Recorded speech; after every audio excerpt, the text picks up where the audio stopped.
સુરતના માન દરવાજા ટેનામેન્ટના રીડેવલપમેન્ટને લઈને વર્ષો વીતી ગયા હોવા છતાં પણ હજુ સુધી કોઈ જ કામગીરી ન કરાતા રવિવારે એક મિટિંગ યોજાઈ હતી, જેમાં આવેદનપત્ર આપવાની સાથે મહારેલી કાઢવાની પણ ચર્ચા કરાઈ છે.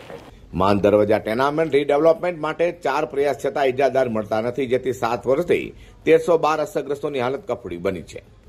રવિવારે રહીશોની બેઠક મળી હતી. આગામી દિવસોમાં કમિશનરને આવેદનપત્ર, મહારેલી સહિતના કાર્યક્રમો કરવા તૈયારી શરૂ કરી છે.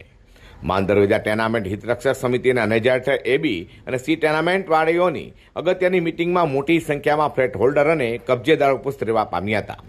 ટેનામેન્ટ રીડેવલપમેન્ટ પ્રોજેક્ટ માટે વર્ષ 2018થી સતત ચોથી વાર ટેન્ડર પ્રક્રિયા હોવા છતાં વહીવટી જળનીતિ તેમજ આંબેડકર શોપિંગ સેન્ટરના દુકાનદાર તથા ઓફિસ ભાડુઆત દ્વારા નામદાર ગુજરાત હાઈકોર્ટમાં કેસ હોવાથી કોઈ વિકાસકાર રસ દાખવતા નથી.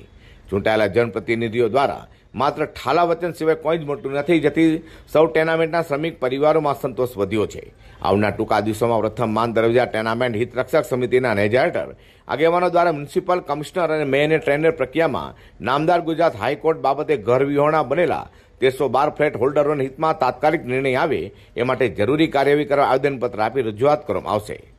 સાથે સુરત મહાનગરપાલિકાનું વહીવટી તંત્ર એના જળ વલણમાં અડગ રહેતો દિવાળીના પર્વ બાદ ટેનામેન્ટના રહેવાસીઓ પોતાના પરિવારો સાથે પગપાળા મહારેલી કાઢી મનપા કચેરી પહોંચશે અને ટેનામેન્ટ વાસીઓ હક અધિકાર માટે આવનાર દિવસોમાં મનપા તંત્ર સામે ગાંધી ચિંધ્યા માર્ગે આંદોલન કરશે તેમ પણ તેમ જણાવ્યું હતું.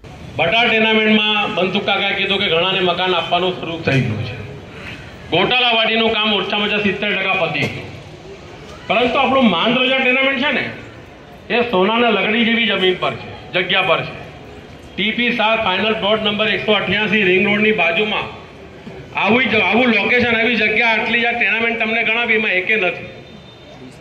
આ એવી ટેનામેન્ટની જગ્યા છે, એવી ડાયમંડ વાળી જગ્યા છે કે લોક આંખ વીચીને અહીંયા આવવા જોઈતા હતા.